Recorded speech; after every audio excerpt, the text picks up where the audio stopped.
control it? Did they control it? I think it's controlled now. It doesn't look like it's, like yesterday it was like black smoke, like really bad. But today it looks more like, it's just the, like, the cold bringing out. I haven't looked it up. It's getting dry and dry. Everybody's on fire now. We just didn't have fire in New Mexico, now we are going to have slowly. Okay, so did you finish the question? So good. Okay. So hello everyone. Do you have any question? Is there anything from the last time? So you have exam coming next week, right? So what we are going to do today, today we are going to finish chapter 9. And then next lecture, we are going to go through all the questions from chapter 4, 5, 8, and 9. We're going to review. So next lecture will be the practice. Yeah. And then today we are going to go through chapter 9. Okay, so let's review. What did you learn last time? What was the kind of main point? Sampling? Okay, sampling. So what did you learn? How to use the chart to like random numbers. Yes, very good. From random table, you were able to find random numbers to choose random individuals to be in a sample, right? So, what else? What kind of sampling designs we talked about? Random, simple random. Simple random sample, SRS, very good. And then what samples are bad? And we talked about. Conventional. Almost there. What is that? Convenience. Convenience sample. Convenience sample is not good. And then what is the other one which is not good? Voluntary. Voluntary. So what's the characteristic of good sample? Good samples should be chosen At random. randomly. Very good. Very good. So that's why SRS is a good sample, because sampling design, because it's chosen random. Very good. Okay. So we talked about sampling last time, and sampling is part of observational study. So today we are going to talk about observational study versus experimental study, and then we are going to talk about the vocabularies that is going to be used in experimental study. We are going to talk about how experiment can go badly, or same as we had a bad sampling design, we can have a bad experimental design. And then we go through some of the experimental design that are the most popular, and we will have some example of each of these. Okay, so now let's go through the difference between observational study versus experimental study. So if you remember, in the beginning, like the first lectures, we talked about data set. And we talked about collecting data. So how we collect the data now, there are two different ways of collecting data. One is observational study, another is experimental study. So with observational study, you're just observing the individuals and collect the data without influencing them, without imposing any treatment to them. You just ask about their age, their height, their GPA, for example, this kind of information. How many hours you studied for the exam, what is your exam score? Either you are going to do like a sampling using the sampling design, or you're going to like handing survey, so you collect the data like that. So that is observational study, when you're not imposing any treatment, you're not changing anything to collect data. You're just observing, asking, and collecting data. That's observational study. Then we have experimental study. When you impose treatments and then you want to see how this treatment affect on the result. So imposing treatments and influencing the objects or individuals is a part of experimental study. So now, as an example, in the class, I'm asking you how many hours you studied, and then I want to see effect of the hours you studied on the exam score. That will be just observational study, because I'm just collecting data from you by asking you. I'm not imposing any treatment. But how that become experimental study? It becomes experimental study if I impose some treatment on you, or I change the environment and see how that changing environment can have effect on your exam score. So I'm going to, for example, one time I'm going to just give you an exam which is 3 hours. Another time I'm going to say, okay, this exam now under 1 hour and 30 minutes. I want to see how the effect of hours exam time can have effect on your exam score. This is experiment, because I'm imposing a treatment, right? I'm changing something to see how this change can have effect on your exam score, right? So that will be experiment.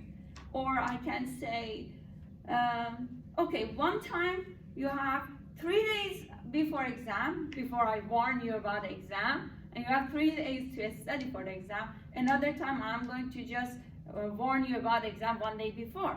So what happens? This is some treatments that I'm imposing on you to see how these treatments have effect on your exam score, right? So it will become experimental study. So experimental study is not, it doesn't have to be in the lab and just like medicine or those kind of treatment. It can be any change of environment or change of situation to impose a treatment on the individual. Okay, do you get that? Do you understand it? Do you have any question about that? So we have two different ways to collect data. One is observational study, another is experimental study. And then the difference between experimental and observational studies, those treatments that are imposed on the individual. Okay, so it says, in contrast to observational study, experiments don't just observe individual or ask them questions. They actively impose some treatment in order to measure their response. And then it says, when our goal is to understand cause and effect, experiments are preferred source for fully convincing data. And then the distinction between observational study and experiment is one of the most important in statistics. So now we have a question, and this is a question usually on exam test. So it says, an exercise physiologist thinks carb loading, eating large amount of carbohydrate before intense exercise benefit marathon runners. The psychologist asked several participants in a local marathon for the number of calories from carb they consumed before the race. Finishing times were then compared in 15 low carb eating participants and 15 high carb eating participants. Okay, is this an observational study or an experiment? So write down your answer and try to justify your answer. Think about it, and then we will discuss the answer.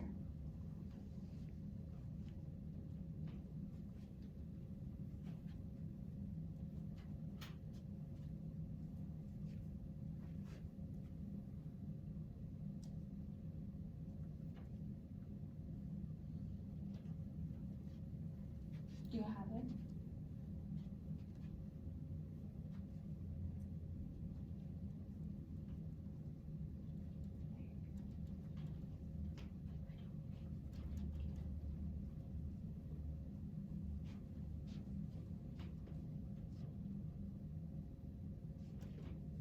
Very good. Okay, very good.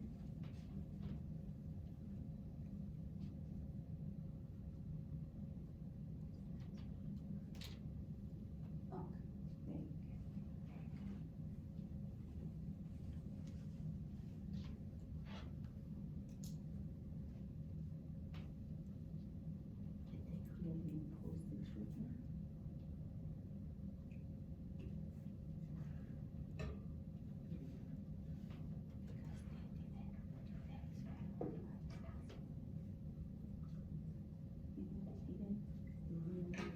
Give them low carb or high carb to see a difference. They were just asking. Yeah.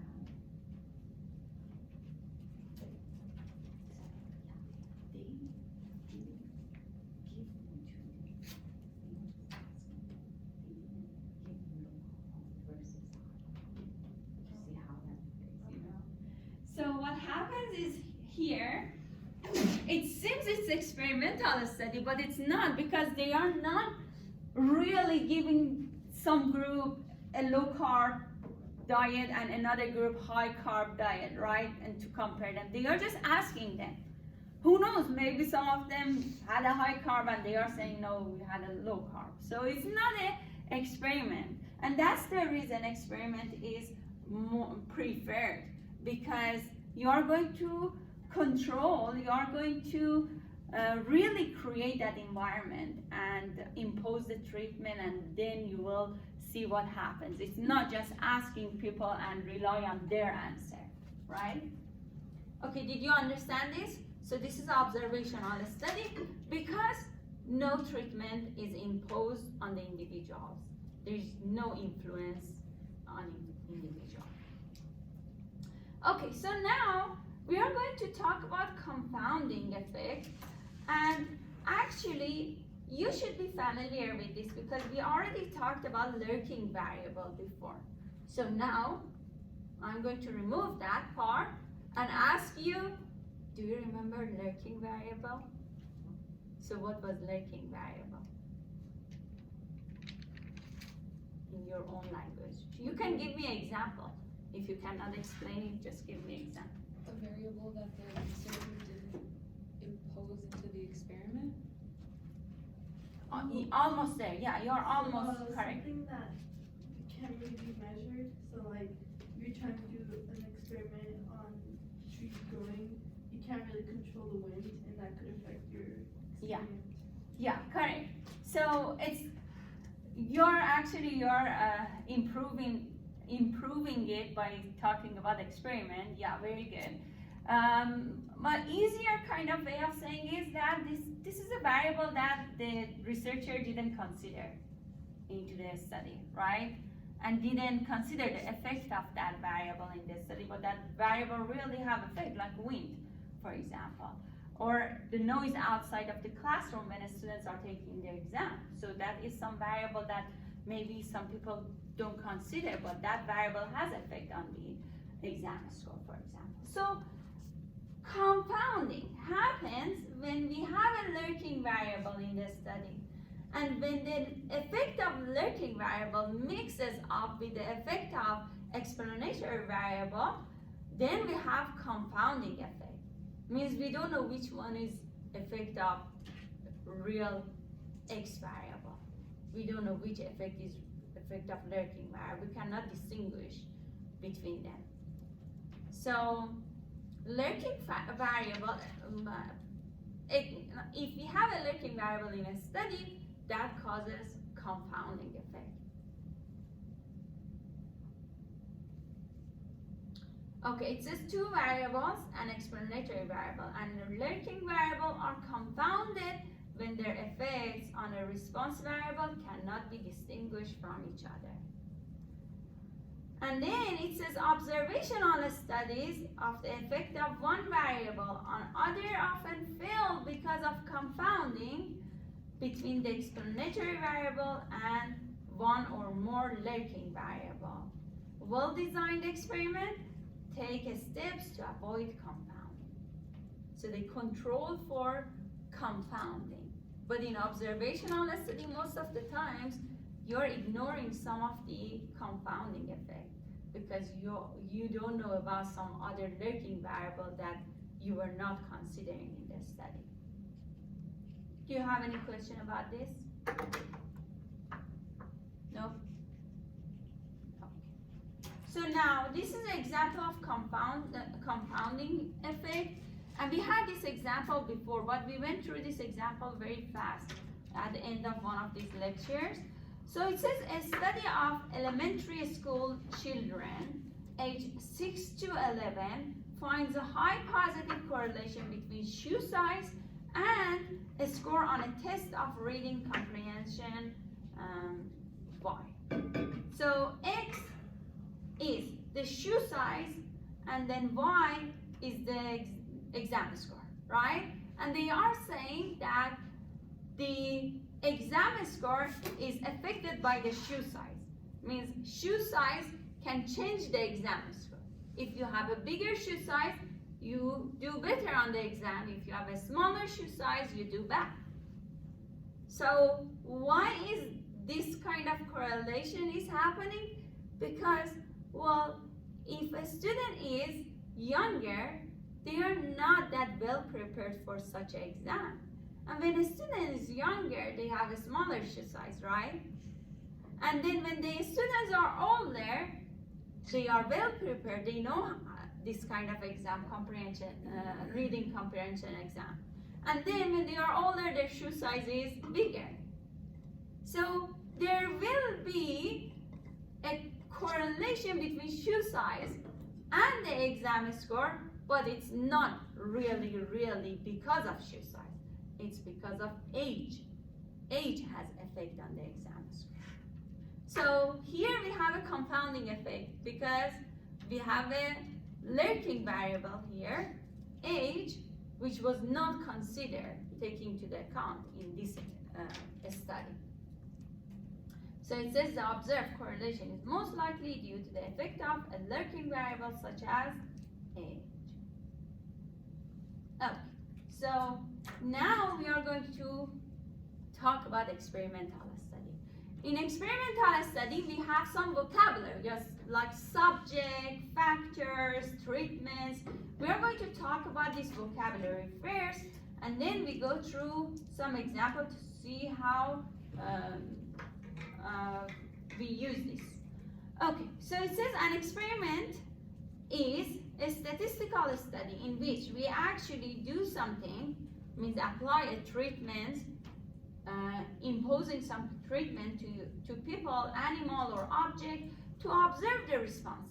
And here is some basic vocabulary. Individuals.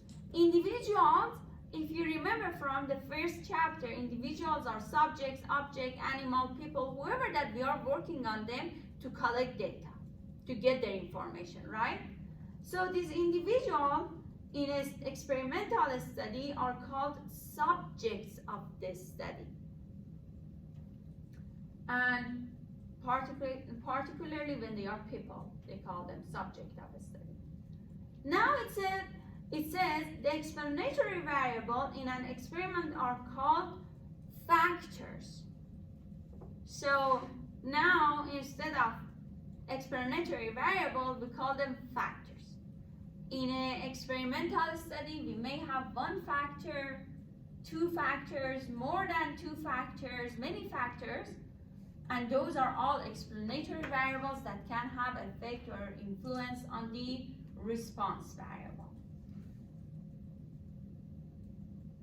And then, for example, if they are testing on some patients,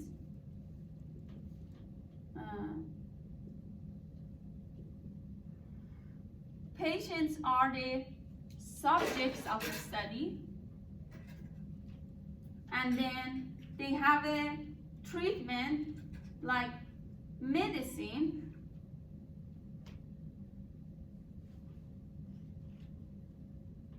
and this medicine, actually medicine is a factor. I said treatment factor because that medicine can have effect on patient's health, which is a response. So medicine can have effect on patient's health. So this is the response, this is the explanatory variable, and then maybe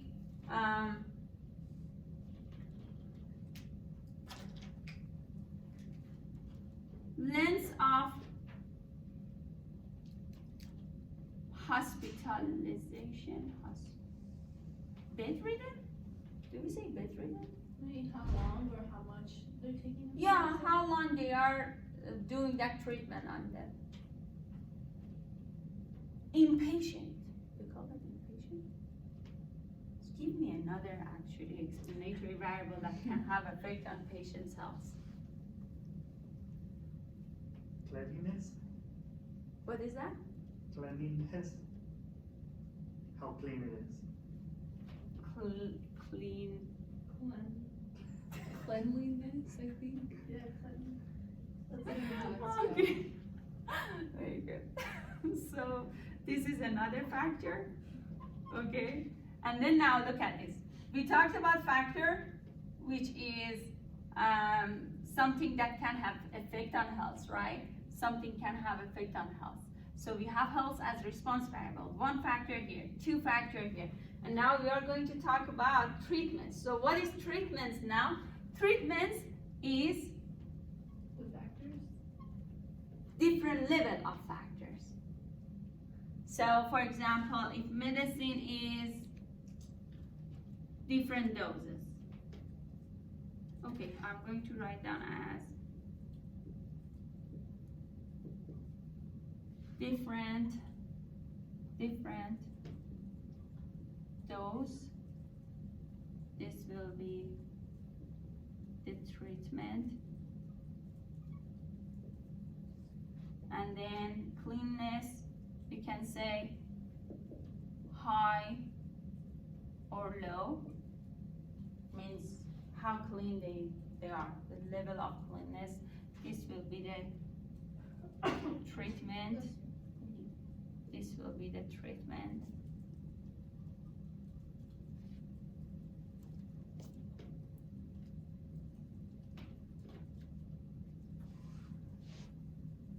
So if I say separately, we have one factor that affect on health, these are the treatments, like different dose.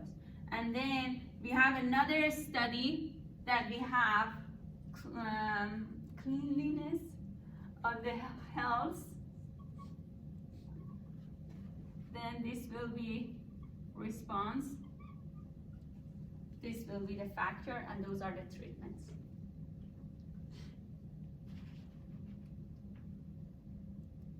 So the treatment is any specific experimental condition applied to the subject. And then we have situations that we have different factors in one study. Like if I say I want to see the effect of this one and this one on health of people, and then my treatment wouldn't be separately different dose or separately how clean it is. It will be, the treatment will be the combination of this. So, for example, a treatment will be like this. And one time they are going to have a very clean environment with 10 doses of a certain medicine. Another time we'll have high cleanness with 5 doses of a certain medicine. And then another time low with 10, another time low with 5. These 4 will be different treatments. So we take the combination. If we have more than 2 factors in a study, we take the combination of those conditions to be the treatment.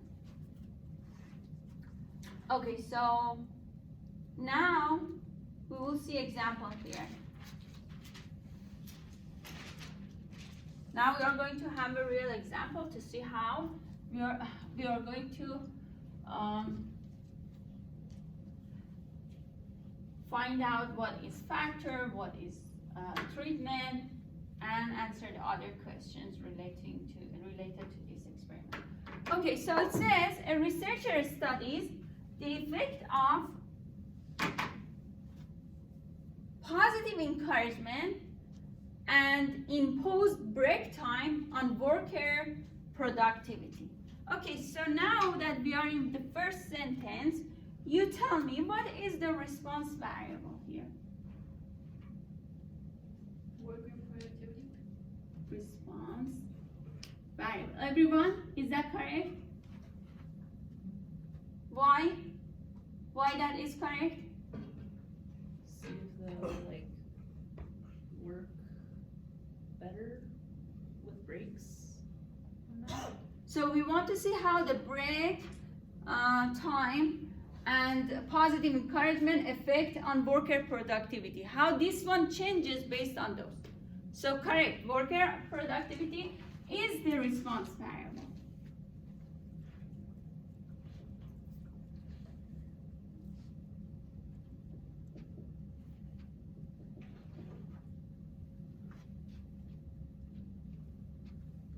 And then, what are the factors here? Encouragement and Encouragement, break times, right? Correct? Everyone agree? yes.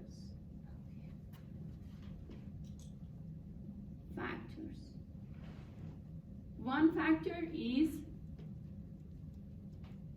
encouragement. 2 is break time.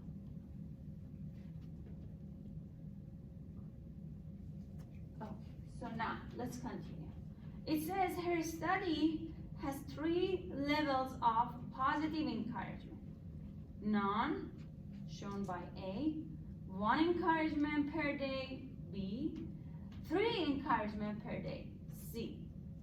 She also uses 2 levels of break time. A 10 minutes break every 2 hours, it's going to be shown with 10, and a 20-minute break every 2 hours, which is shown by 20. So now if you remember, I said if you have more than 2 factors, 2 or more than 2 factors, 2 or more than 2 factors. In the study, the combination of conditions are going to be the treatments. So now, you tell me, what is the first treatment? A and 10 minutes. A and 10. 10. Correct? Great. Everyone, do you understand what's happening? So 1 level of break time with 1 level of encouragement. And then we are going to continue. So what are the rest? A20. A20, very good. B10, B10, B20, very good. What else? C20, C10, And C, 20. very good. So we have 6 different treatments, right?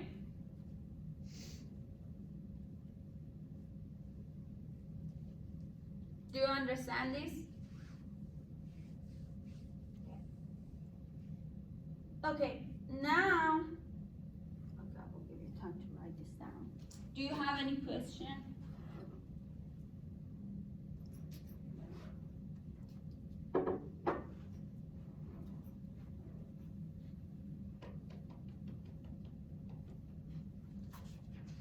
Okay, it says 15 assembly line workers are randomly assigned into each combination of positive reinforcement and break time. So again, 15 workers randomly assigned to each combination.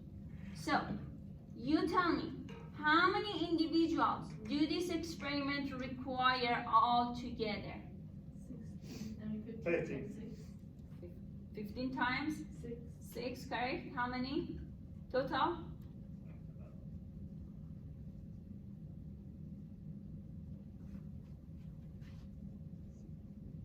Total individuals 90? equal 90, which is, you said 15 multiplied? Times 6. 6. Because we have 6 combination, right? 1, 2, 3, 4, 5, 6. And if we want 15, we assign 15 worker randomly to each of this combination, we will need total of 90, right? Right? So what was that? What? The O? Did I was reading the line again, then I was thinking that was 15 in total, in between all of them. Then I saw it into each combination. Each combination, yes. Okay, so it says each participant's weekly productivity is recorded before treatment begins and again after 1 week of treatment. Changes in productivity are recorded for each worker. So productivity is a response variable, right? That was the first thing we said. And then what didn't we answer? So what is the population? The 90 workers? The whole company? The whole, okay, work, the whole thing was correct. The entire, and then what you said, like the worker population, so like. the entire workers, right? Is that correct? Did I miss anything else? So is 90 the sample? Yeah, 90 is, yeah, the individual they need, yeah, correct. Very good. So, did I miss anything or it's correct? Each worker, and then they didn't say specifically what kind of worker, right? They just said worker. All or entire workers of this company. Yep, very good. Do you have any question? So you will see this type of question for the exam that is coming. And we are going to solve maybe 1 or 2 other next time. Any question? Nothing? Okay, it says how to experiment badly. Like the way we talked about how to sample badly, what kind of sampling designs are bad, like convenience sampling, volunteer response sampling, these were bad sampling because they were not randomly. Now they are talking about how experiment can go bad. It says experiments don't guarantee good data. Good designs are essential for effective experiment just as they are for sampling. And now we have an example. It says a college regularly offers a review course to prepare students for the GMAT. This year, it will offer only an online version of the course. So, a student take the online course and then they take GMAT score, and it says suppose the results were 10% higher than the long-term average for those who took the classroom review course previously. So can we conclude that the online course is more effective? No. No, why? Why do you think? We all open secret tabs and cheat on those exams. Very good, very good. Did you cheat? How Did do I? you know? I'm pretty sure everyone has done it. And if they say they haven't, they're lying. They're lying. Well, yeah. And that's the fun of having the online exam, right? That's a fun part of having online exam. Well, less anxiety. I mean, I don't like that kind of anxiety. As long as you learn in the classroom and you take your assignment regularly, that's fine to cheat a little. Okay, so, yeah, That's correct, because there are lots of factors that are missing, and that's why a student because of those factors, student has higher exam score. Okay, so this is an example of a bad experiment. Not for a student, but for the people who are collecting data. Okay, so now it continues and says many laboratory experiments use a design like the one in the online GMAT course example. Means they are not considering all the factors or lurking variable, everything. So it says it's like subjects, they have treatments, and then they measure the response. That's simple. But so we cannot rely on that. So in laboratory experiment environment, simple design often works well, but field experiment and experiment with animal or people deal with more variable conditions. So we always have to consider those conditions because those conditions can have effect on the response variable. And then it says outside the laboratory, badly designed experiment often yield worthless result because of compounding with lurking variable. Okay, so now randomized comparative experiment, and these are some experimental designs that are famous, and that's why we are going through that. So it says the remedy for compounding is to perform a comparative experiment. Means we have two different conditions, two different treatments, and compare them and see how this treatment was better than the other one. So in which some individuals receive one treatment and similar units receive another. Most well-designed experiments compare two or more treatments. And then some experiments may include a control group that receives an inactive treatment or an existing baseline treatment. That inactive treatment, we call that placebo. And we will see that in few slides from here. Okay, so now it says randomized comparative experiment. Comparison alone isn't enough. If the treatment are applied to groups that differ greatly, bias will result. What's the meaning of bias now? Where it's one-sided. What is that? It's one-sided. Like it's only the point of view or of one individual, or towards the point of view of. Oh, okay, towards the group of certain group. What did you wanted to say? I was going to say where the individual chooses a certain group that are Over the other one. Similar, very good. So when you're favoring a certain group of individual, we call the result is bias. Means the result is not reliable. It's not accurate, right? Okay, very good. Now it says in an experiment, random assignment means that individuals are assigned to treatments at random, and that's using some sort of chance process. And then it says completely randomized design through the subjects randomly to each treatment, assign subject randomly to each treatment to remove or eliminate some biasness, right? So if you choose individuals randomly to be in an experiment, be in a one kind of treatment, that means you didn't favor a certain group of individuals. You're just choosing them randomly. Okay, so this is the way it works. It says experimental units, and then they will choose people randomly. Then they group them, and then they give each of this group a treatment, and then at the end compare the result of this treatment on each of this group, and that will be the comparative, randomized comparative experiment.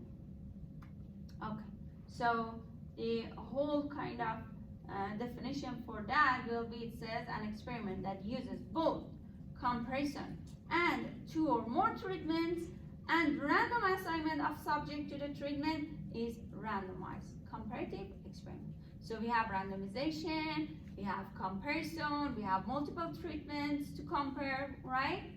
So this will be one of the good experimental design because we have both randomness and comparison in it.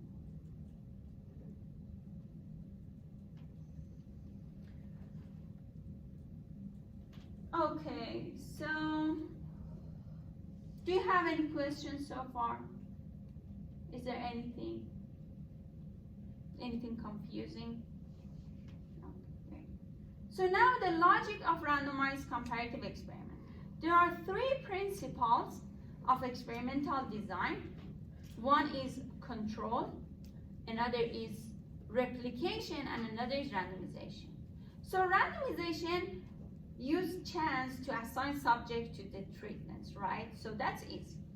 And then replication happens whenever you have more treatments and you are doing this experiment with more treatments, more subject, right? So you are repeating, so that will be called replication. So it says use enough subject in each group to reduce the chance of variation in the result. And then control, it says restrict the effect of lurking variable.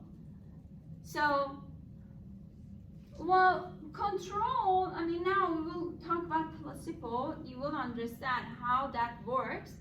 We always have a control group in experiment. Means one group are receiving a fake treatment and the other group receiving a real treatment, and then we compare the result to see how this treatment had effect on the individual really in compared to the control group.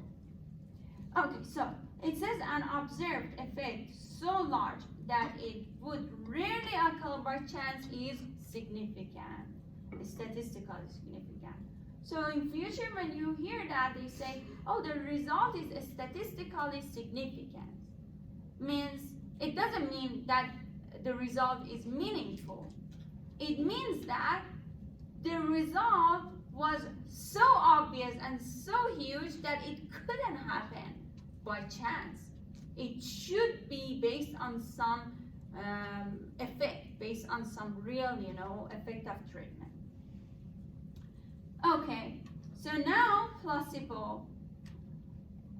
It says the logic of a randomized comparative experiment depends on our ability to treat all the subjects the same in every way, except for the actual treatment being compared. And many medical experiments are, for example, placebo control. A placebo is a dummy treatment that is as similar to the treatment as possible, but containing no active ingredient. So me personally have an experiment of placebo effect. I saw that, not experiment. That I saw that. So my dad is that kind of person. He get when he gets sick, it's like end of the world. So most of men are like that. Sorry about that, but most of them are like that. My husband is like that. So I conclude that most of men are like that. They cannot handle a small thing. So my dad is the same way. And then whenever he is like that, he's like complaining and telling my mom, give me something, give me some medicine. And then before that, when I was explaining about this in America, I didn't know painkiller is not a good medicine. I didn't know it's like a drug. I even didn't know drug is bad in America, because in Europe they say drug, medicine and drug in a similar way. But anyway, so some medicine like ibuprofen, some medicine that calm him down, right? And then my mom would bring out some antihistamine. Do you know what is antihistamine? Did I say it right? Antihistamine, something like that, for allergy. Because my mom always had allergy medicine in her purse. So she would bring out, good, I found one for you, you're so lucky. And then she would give it to my dad, and then within 20 minutes, my dad was, wow, thank you. It's gone. My headache is gone, my pain is gone. It's not just once, it's happening every single time. And every time, even my brother and I would laugh about that and tell my dad would say, no, that wasn't medicine. Your mom doesn't lie. So this is the placebo effect. This is like, how could you feel good with just an allergy medicine which doesn't have any effect at all?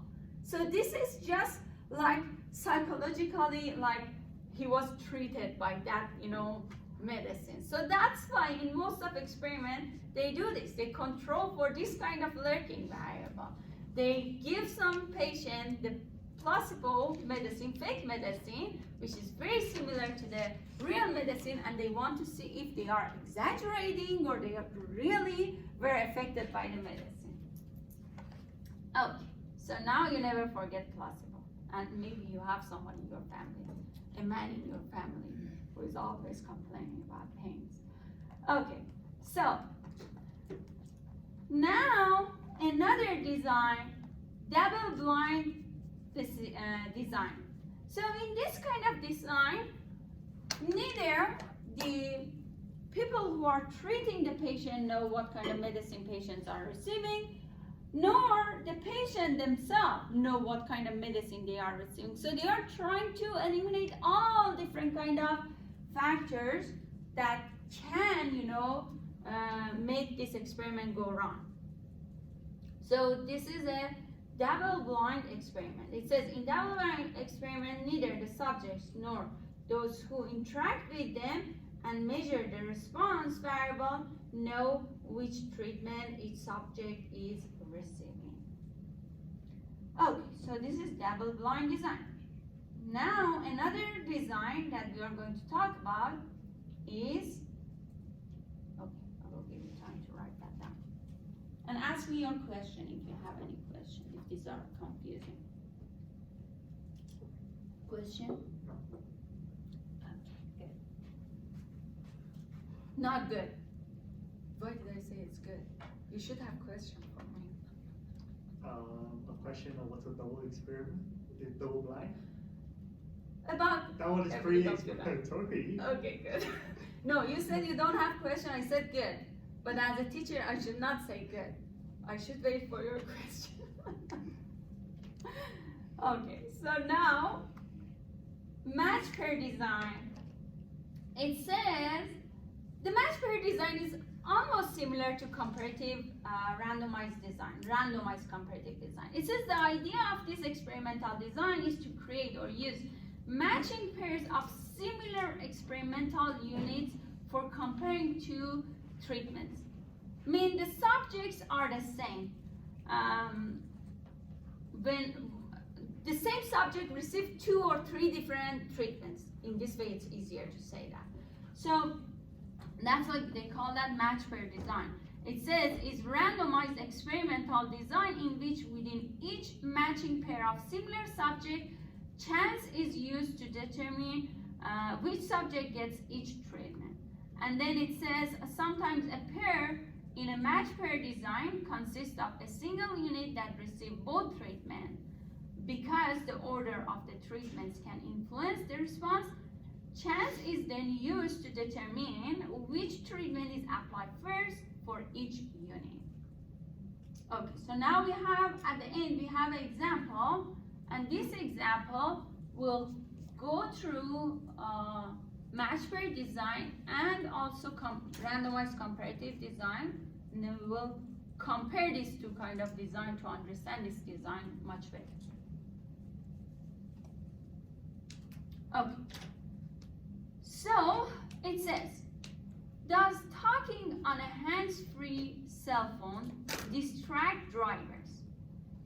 Undergraduate students drove in a high-fidelity driving simulator equipped with a hands-free cell phone.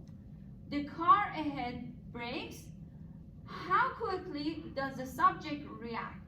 Let's compare two designs for this experiment, and we have 40 student subjects available. In design one, the completely randomized design, it says all 40 subjects are assigned at random. So 20 simply to drive and 20 other talk on cell phone while driving. And then in design 2, we have match pair design that was actually used.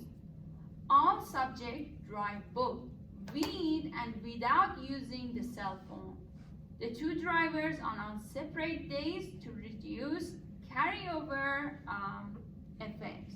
The order of the two treatment is assigned at random. 20 subjects are chosen to drive first with the phone, and the remaining 20 drive first without the phone, and then they will reverse it. Okay, so this is example of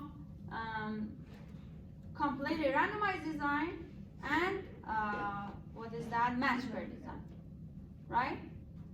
Do you have question? No? What happened? Nick, yes. Oh. Okay. So this is the end of chapter 9.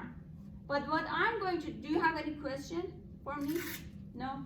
So what I'm going to do, I'm going to pause this and go through my question bank.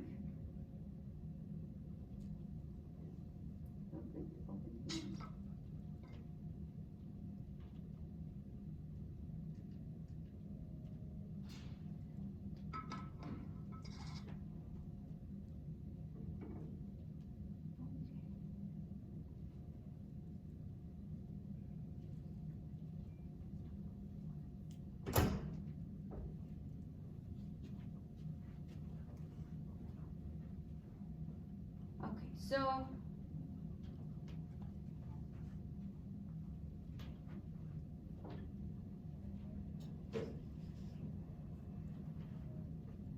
is it big enough? No.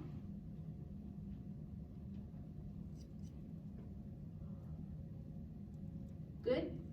Do you see that? Okay, so work on this. I want you to answer this question the way we answered the previous question. So it says, in hypothetical experiment, the researchers studied the positive effect of vitamin C and vitamin E on people's health. So from this sentence, you can write down what is the response variable and what are the factors, right? So, and then, dosage of vitamin C and dosage of vitamin E are known. The vitamin C has 3 levels. Dose 0 milligram per day, 250 milligram per day, 500 per day. So this is vitamin C. Vitamin E factor has 2 levels, 0 per day and 400 per day. The experiment, so from here you can create the combination of these levels and write down the treatments, right? And then 100 randomly assigned people are subjects to each treatment to observe the effect of these vitamins on their health. And then answer the questions.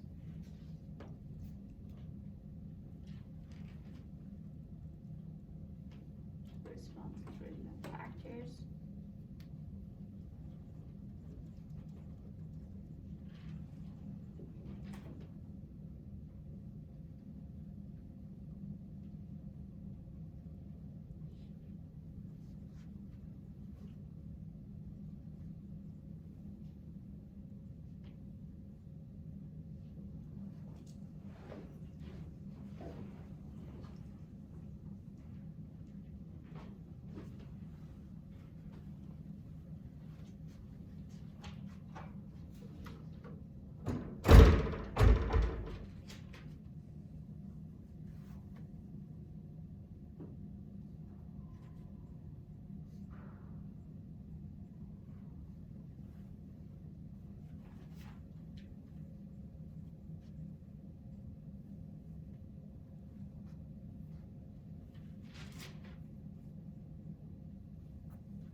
That was 15 workers.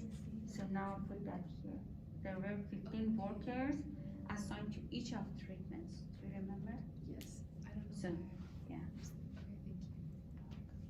So now And we then have this 100 one's- up there.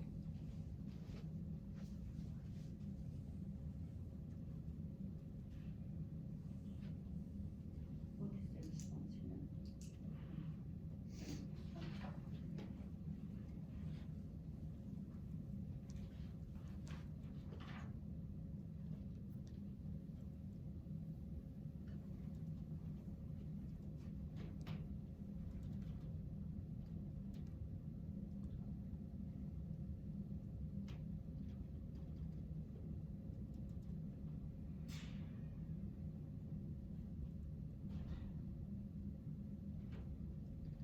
Do you have question?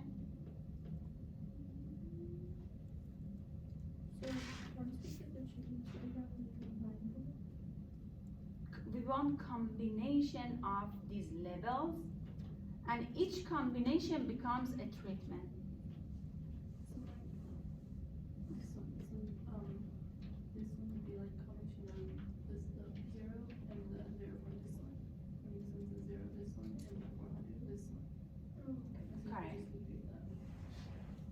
Is it, how many individuals do we need for this experiment? They told us they're gonna use 100. 100 for each treatment. How many treatments do you have total? Right? Okay. So how would you know what the population is? The whole population is, who knows the population? Wait, is 60? humans? Cause I know how many individuals we need for the experiment, but what is like, is The that whole just the populations are sample? human or people in Okay. general, right? The entire people of that I wanted to say hospital, but they didn't specifically mention. We just say, Oh, so All just people. randomly assigned people? huh? It's just like, so in any case where it just says randomly assigned people without a specific name of workers or something, it's If gonna we be- are talking about population, we don't mention the number.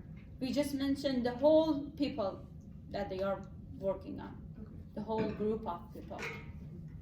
Yeah, and then they didn't say people in a certain city or people in a certain hospital. They didn't mention that, so we just overall say all the people. I just put all humans. All human, yeah, exactly. I'm not sure if this, if I might have messed up, but the vitamin C and vitamin E separated or they go together? They are separated. Okay. So we are having one factor which is vitamin C, another factor is vitamin E, and each of these factors have different level. So one factor, two factor, and then those levels combining together becomes treatment, right? Okay, so did you get that, everyone? Do you know what's going on? Okay, very good. So let me write it down. Okay, so what are the factors? Vitamin C and vitamin E. Very good. Vitamin C, vitamin E, and then how many treatments total? 5. 5 or 6? 6. Isn't it 5? Because you would have like the 0, 0 you vitamin have C. 2 for the 0 C. 0 vitamin 6, right? Yeah. Look at that. We have one here, right? We have 1 here, 2 here, 3 here. 3 multiply. 2 is 6, right? So how did you write it down? C. C0 and C0, E0, E0. and then C0 250. and E400. Oh, so what she did, she wrote down the zeros first. Both are correct. Oh, I see. Okay. Yeah, both are correct. So There's C0 and then E what? 400. 400, right? And then she started with C what? 250. And then E 0. 0, very good. C 250, E 400. 400, C 500. 500 and E 0. C 500 and E 400. 400. Right? right? Correct? So these are the combination, adds up to 6, right? Correct? Okay. Then, what is the response variable? People's health. People's health. Correct.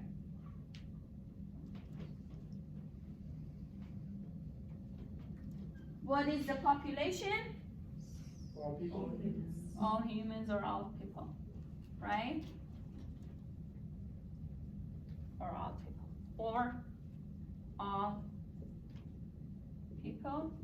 And then how many individuals total do we need? 600. 600. 100 individuals multiply 6 treatment is 600 total. Very good. Do you have any question? Is there anything? No? Okay. So now let me see what is the other question.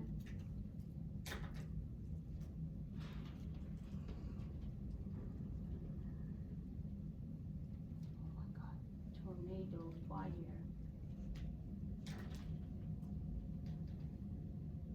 What's going on? It's crazy how much you can smell it in here. Huh? It's crazy how much you can smell it, like in here. Yeah, I didn't notice it today morning. As soon as I came to the class, I noticed. I was like in my office for 2 hours. I didn't recognize anything is going on, but now, yeah, and especially it's windy.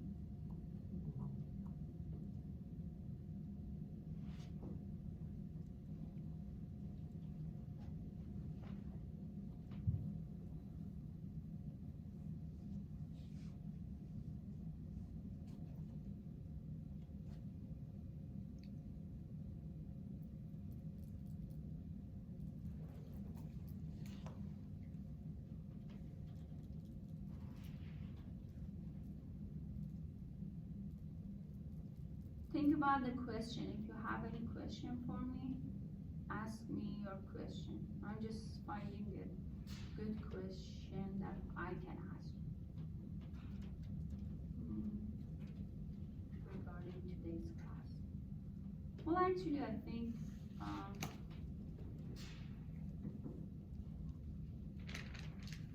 we talked about carbs. This one. Okay, maybe this too.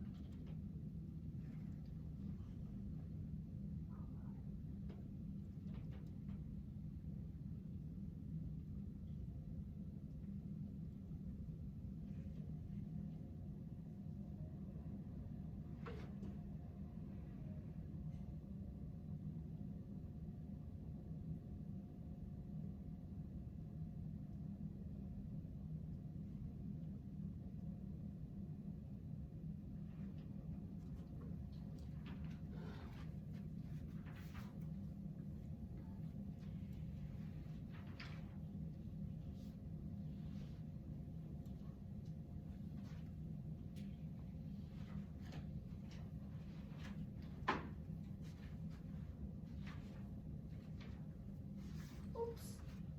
Almost.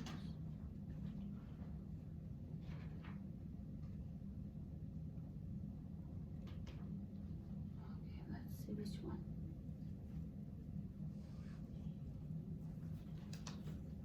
Okay, so it says a report in circulation, the Journal of American Heart Association examined whether taking aspirin helps with the recovery from heart attack.